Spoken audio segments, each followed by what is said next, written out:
അപ്പം 10 പൈസ കിട്ടുമല്ലോ എന്നുള്ളത് ഓർത്തും കൊണ്ട് വന്ന് തുറന്ന് നോക്കിയപ്പോൾ എല്ലാം കൊണ്ടുപോയി. ഞാൻ ഉടനെ പഞ്ചായത്തിൽ പോയി. പഞ്ചായത്തിൽ ചെന്നപ്പോൾ സെക്രട്ടറി ഉണ്ട്. സെക്രട്ടറിയോട് കാര്യങ്ങളൊക്കെ പറഞ്ഞ് എനിക്കിനി ഞാൻ ഓരോ നാളുടെയും വീട്ടിലാണ് ഞാൻ പോയി കിടന്നിട്ടുള്ളത്. നമുക്ക് കിടക്കാൻ ഒരു സ്ഥലവുമില്ല, വീടുമില്ല. പോയി ഇപ്പം മിച്ചം തൂക്കാൻ കൊണ്ട് പറ്റത്തില്ല, എനിക്ക് സ്വാധീനമില്ലാത്ത ഞാനാണ്. പിന്നെ വേദാംഗ പെൻഷനുണ്ട്, മുട്ടായി പോയിട്ടുണ്ടായിരുന്നു. പിന്നെ ലേസുകള്, സോഡായ, തോണ്ടില്ല അതുപോലുള്ള വെള്ളം കുടിക്കുന്ന അതെല്ലാം പോയാ കൊണ്ടുപോയവർ നന്നാവോ? ഇല്ല മോനെ, ഒരിക്കലും ഇല്ല. അതാണ് നമ്മൾ അത്രയും പ്രയാസപ്പെട്ട ഞാനിവിടെ കഴിയുന്നത്. ആരും ഇല്ലല്ലോ, എനിക്ക് മാളരല്ലാതെ എനിക്ക് ഒരു മനുഷ്യരും ഇല്ല.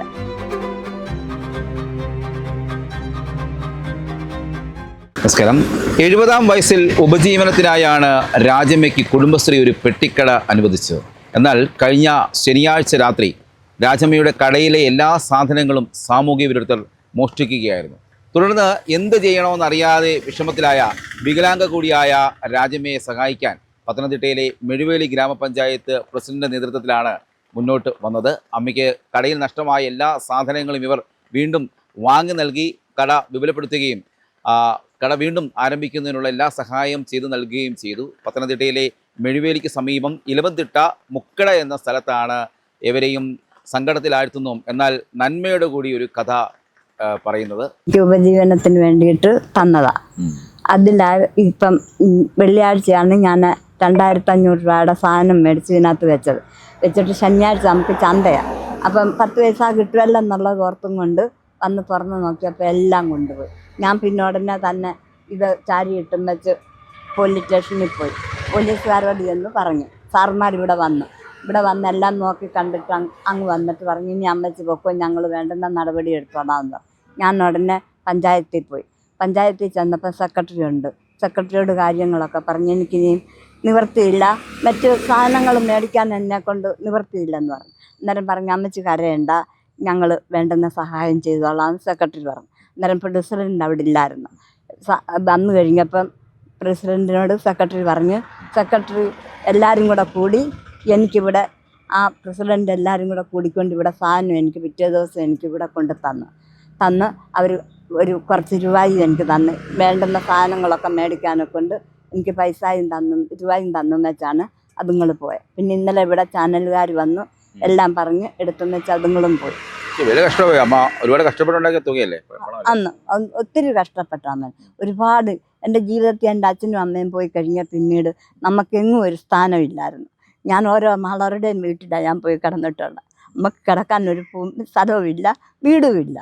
പിന്നെ എനിക്ക് കിട്ടിയെന്ന് പറയുന്ന ഇത് മാത്രം കിട്ടിയിട്ടുണ്ട്. ഞാനിങ്ങനെ കഴിഞ്ഞ് എൻ്റെ ഉപജീവനത്തിന് വേണ്ടിയിട്ട് തന്നെ എനിക്ക് പോയി ഇപ്പം മിച്ചം തൂക്കാൻ കൊണ്ട് പറ്റത്തില്ല, എനിക്ക് സ്വാധീനമില്ലാത്ത ഞാനാണ്. പിന്നെ വേദാംഗ പെൻഷനുണ്ട്. എനിക്ക് പഞ്ചായത്തിൽ നിന്ന് എനിക്ക് ആഹാരത്തിനുള്ള വഴി എനിക്ക് ചുറ്റും കിട്ടുന്നുണ്ട്. അങ്ങനെ അവരെ കൊണ്ടൊക്കെ എനിക്ക് അത്രയുള്ള ഉപകാരമുണ്ട്. പിന്നെ കിടക്കാൻ ഒരിത് വന്നിട്ടില്ല. അതാണ് ഇനി എനിക്ക് ഏറ്റവും വലുതെന്ന് പറയുന്നത്. നമുക്ക് തല വെളിക്കാൻ ഒരിടം വേണം, അതേ ഉള്ളൂ. എന്തൊക്കെയാണ് നഷ്ടപ്പെട്ടത്? ഈ മുട്ടായി പോയിട്ടുണ്ടായിരുന്നു, പിന്നെ ലേസുകള്, സോഡായ, തോണ്ടില്ല അതുപോലുള്ള വെള്ളം കുടിക്കുന്ന അതെല്ലാം പോയാ. അത് നമ്മൾ മാങ്ങാ ജ്യൂസും പിന്നെ പച്ചക്കുപ്പിയിൽ അതും കൂടെ 200 രൂപയാണ് പപ്പത്തെണ്ണം മേടിക്കുന്നത്. അതെല്ലാം മേടിച്ച് വെച്ചിരുന്ന. പിന്നെ വെള്ളം മേടിച്ചത് അതെല്ലാം 2 കുപ്പി പോയി.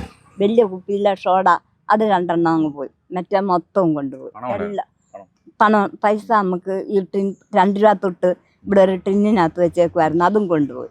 പിന്നെ എല്ലാം കൊണ്ടുപോയി. എനിക്ക് പിന്നെ ഒന്നുമില്ല. ഞാൻ വന്നപ്പോഴത്തേക്ക് ആകെപ്പാടെ ഞാൻ തകർന്നു പോയി.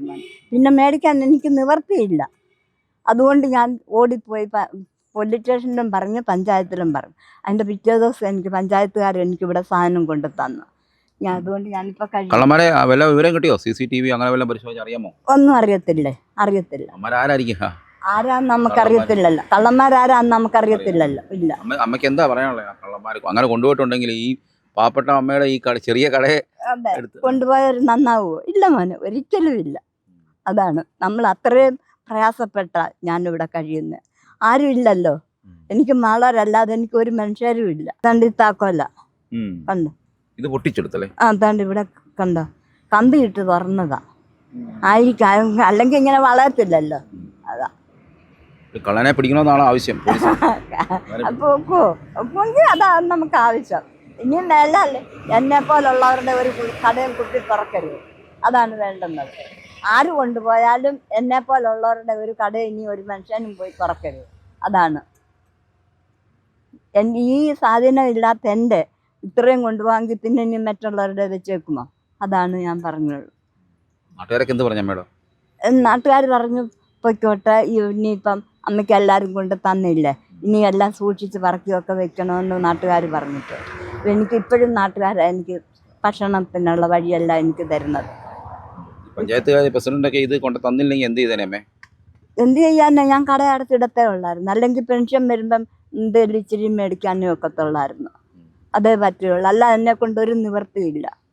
ഏതായാലും ആരോരുമില്ലാത്ത ഈ പ്രായമായ അമ്മയുടെ കണ്ണീരൊപ്പാൻ പഞ്ചായത്ത് പ്രസിഡന്റും നാട്ടുകാരും എല്ലാം ഒന്നിക്കുകയായിരുന്നു. അമ്മയ്ക്ക് ഒരു അപേക്ഷയുണ്ട്, ഇനിയും ഇതുപോലെ പാവങ്ങളോട് ഇങ്ങനെ ചെയ്യരുത്.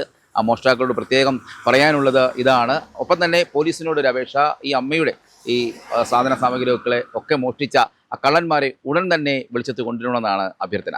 Cameraman ജിതിനൊപ്പം CR, Marunadan Malayali, Pathanamthitta.